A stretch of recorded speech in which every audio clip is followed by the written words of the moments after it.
Sometimes when browsing the internet, you come across something that's so ridiculous that you conclude it must be satire. Oh, hello HuffPost. Well, that's embarrassing. So here's HuffPost once again putting the Onion out of business with an article titled, "The Racists on Gab Are Sharing Obscene Advice for Cooking Pasta." Oh boy, looks like it's time to strap ourselves in, lads.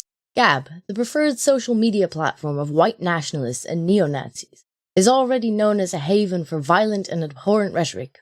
On any given visit, you're mere clicks away from Holocaust denial, racist propaganda, and vile troll campaigns. And yet, not a shred of proof of these claims is provided, and you can be sure if our writer had proof of this, he'd be printing it instead of this crazy piece about people posting pictures of their dinner on social media. He continues, "But if you want more evidence of Gab's users' extremism, look no further than the dark corner where they share recipes and photos of their home cooking."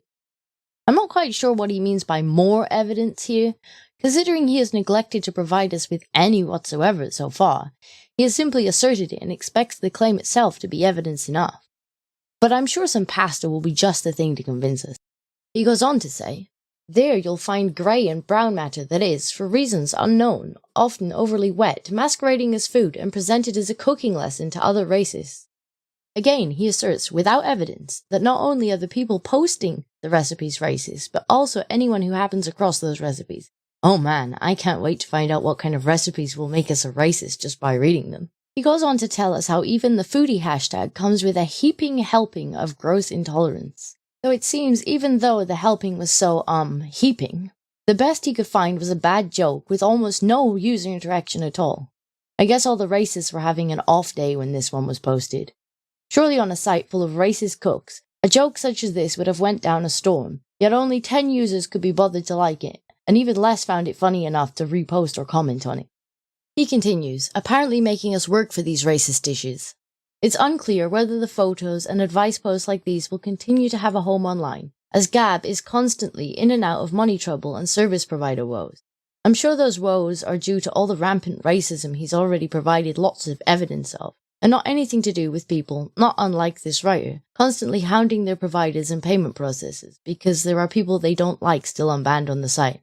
But that's a topic for another day. I want to see some racist pasta. Still not getting to the actual point, he goes on to call the images he saw crimes against humanity and name drops some YouTuber chef who he apparently got to help him with this article. Apparently mocking poor cooking skills was something he wasn't capable of doing without assistance. Now, finally, we get to the reveal. Now, if any of you catch racism from the following images, don't blame me. The writer here has warned you.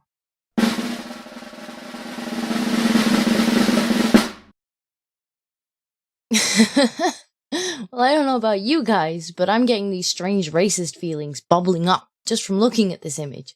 Thank goodness we have our HuffPost writer who is immune and his trusted chef friend to tell us exactly what is wrong with this user's dinner. Disgusting, vulgar, contemptible, egregious. These are words one might reserve for a recipe that flies in the face of our most closely held values and traditions. The New York Times edition of peas to guacamole comes to mind, but they also describe food that was at least worthy of tasting before discarding it. Well, that's debatable, to be honest.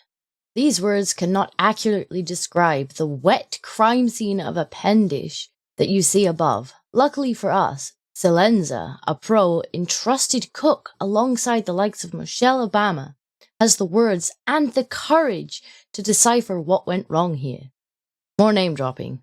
Honestly, listing his qualifications only makes him seem like more of a dick for making fun of people who aren't professional chefs for trying their hand at cooking.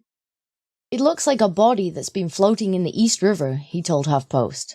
Well, that's oddly specific. I'm not going to ask how he knows what this odd example looks like. The pen look like they're on the verge of collapsing under their own weight, which is far from al dente. But Frankie, you might be saying, this could be a case of poor food photography. Maybe the pen tastes good, Frankie. I mean, did you actually taste it? Maybe the fellow in the post enjoyed it, and since it was his dinner, that's all that really matters here. Reader, you are wrong. After a tireless investigation... Wait a minute. Tireless investigation? Really? You mean you looked at the user's other posts to find the recipe? Investigative journalism in 2019, folks.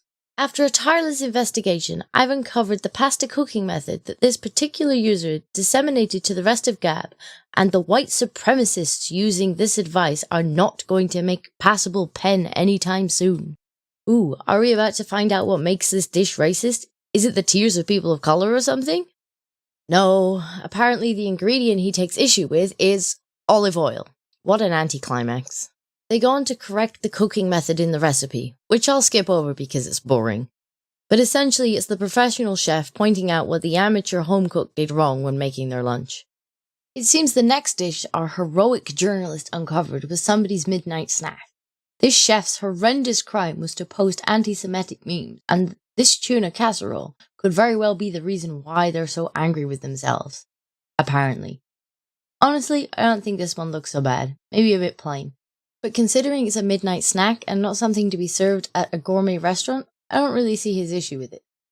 By meal number 3, our writer has either forgotten the title of his article, or he's already run out of pasta dishes to make fun of. Because, and I'm no expert, I was pretty sure cabbage wasn't a pasta. But I mean, he does have a professional YouTube chef on hand, so who am I to argue? Apparently the issue with this dish is the white sauce and the Islamophobia. Meal number 4 on the writer's chopping block seems to be some lasagna recipe, handed down from her grandmother. Those racist grannies passing down their racist pasta recipes are just the worst. Next up, we get to make fun of someone trying out a pie maker gift from their mother, who I'm sure is also a neo-Nazi. According to our writer, this action was a crime, although I think it was an attempt at a joke. The next one actually sounds pretty disgusting, off cheese and whatnot. The Gab user has not provided us with a picture, so we're left to imagine how this one looks. Maybe our writer actually got one right, although the post pretty much admits it anyway. Once again, our writer forgets he's supposed to be talking about pasta, unless potatoes are now pasta. He makes sure to tell us that there isn't anything wrong with ham and cheese baked potato. Phew, I can still eat that and not be a racist. Apparently the issue with this is the potato can't be seen in the image, and the melted cheese looks wet. And having completely given up on the pasta thing now, finally he makes fun of someone's spicy pickled egg recipe tip. I'm still in complete disbelief that this article wasn't in The Onion. People post pictures of their dinner or recipes on social media all the time, but apparently doing it on Gab is an excuse for this so-called journalist to be spiteful and childish about people he's likely never interacted with for the crime of being on a site that he doesn't like. It's no wonder sites like this are laying off their staff when this is what passes for an acceptable story. Anyway, this was just a silly article I found and thought I would share it with you guys. I hope you've had a giggle too. Let me know your thoughts and I will see you soon.